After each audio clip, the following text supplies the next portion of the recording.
আলহামদুলিল্লাহ, আগামীকাল আমার অপারেশন আছে। আলহামদুলিল্লাহ, আগামীকাল আমার অপারেশন আছে বললেন TikToker content creator junior Shakib. প্রায় একটি মাস ধরে তিনি হাসপাতালে আছেন। এর পূর্বে এক ভিডিওতে বলেছিলেন যে আমাকে হয়তো সবাই ভুলে গেছেন, আমি আজকে একটি মাস ধরে হাসপাতালে আছি। বর্তমানে চলছে বাংলাদেশের চলমান শিক্ষার্থীদের সবাই দোয়া করবেন আমার জন্য।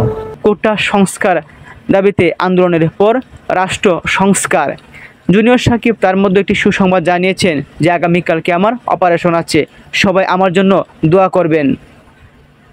এর পূর্বে জুনিয়র সাকিবের চিকিৎসাপত্র, প্রেসক্রিপশন সব চেক করছেন ওনার ডক্টর। অনেকেই বলছিলেন জুনিয়র সাকিবকে ভারতে উন্নত চিকিৎসার জন্য পাঠাতে হবে, আবার অনেকেই বলছিলেন 3 মাস পর বোঝা যাবে জুনিয়র সাকিব পুরোপুরি সুস্থ হবেন কিনা বা তিনি বাবা হতে পারবেন কিনা। এর পূর্বে শিখা খান তিনি জুনিয়র সাকিব সম্পর্কে নানা অভিযোগ তুলেছিলেন যে তাকে ছেড়ে নাকি জুনিয়র সাকিব অন্য কাউকে বিয়ে করবেন, যার ফলেই জুনিয়র সাকিবের সঙ্গে একটি অপ্রীতিকর ঘটনা ঘটিয়েছে শিখা খান। জীবনের সবচেয়ে মূল্যবান সম্পত্তি হারিয়েছিলেন জুনিয়র সাকিব। তারপরও তিনি বলেছেন আলহামদুলিল্লাহ, আমি সুস্থ আছি। জুনিয়র সাকিবের জানা ছিল না তার স্ত্রী শিখা খান তার সঙ্গে এমনটা করবেন। বর্তমানে তার স্ত্রী শিখা খান কোথায় আছে সেটা এখনও অজানা। জুনিয়র সাকিবকে প্রশ্ন করা হয়েছিল, আপনার সঙ্গে যে এমনটা ঘটেছে আপনি এর জন্য কোন ধরনের শাস্তি চান, যিনি আপনার সঙ্গে এমনটা ঘটিয়েছে।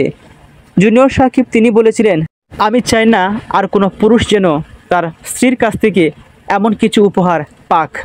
হয়তো অনেকেরই জানা রয়েছে যে গত 9 জুলাই জুনিয়র সাকিবের বিশেষ অঙ্গ কেটে ফেলেন তার স্ত্রী শিখা খান, যার ফলে জুনিয়র সাকিব তিনি বলেছিলেন 2022 সালের পূর্বে আমার জীবনটা অনেক সুন্দর ছিল। যখনই তিনি কন্টেন্ট ক্রিয়েটর শিখা খানকে বিয়ে করেছেন তার ফলেই তার জীবনে একের পর এক স্বপ্নগুলো যেন ভেঙে যাচ্ছে তেমনটাই তিনি অনুভব করতে পারছিলেন, যার ফলেই শিখা খানকে ছেড়ে আরও একটি বিয়ে করতেও চাইছিলেন।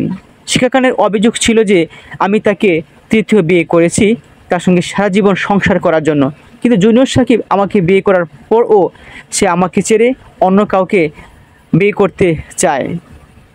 জুনিয়র সাকিবের স্ত্রী শিখা খান তিনি বলেছেন, আমি এর কঠোর শাস্তি দাবি করছি। অপরদিকে জুনিয়র সাকিব তিনি তার বিশেষজ্ঞ হারিয়ে তিনিও দাবি করছেন এভাবে কোনো স্ত্রীর হাতে যেন আর কোনো স্বামী এভাবে আর তার বিশেষজ্ঞ না হারাক। মূলত তাদের মধ্যে বনিবনা না হওয়াতেই এমনটা ঘটেছে।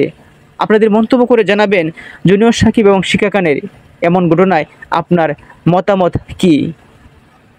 তাছাড়াও শিখা খান তিনি অভিযোগ করেছিলেন জুনিয়র সাকিব আমাকে বিয়ে করেছে একটি আইফোন, ডিএসএলআর ক্যামেরা এবং একটি বাইকের জন্য।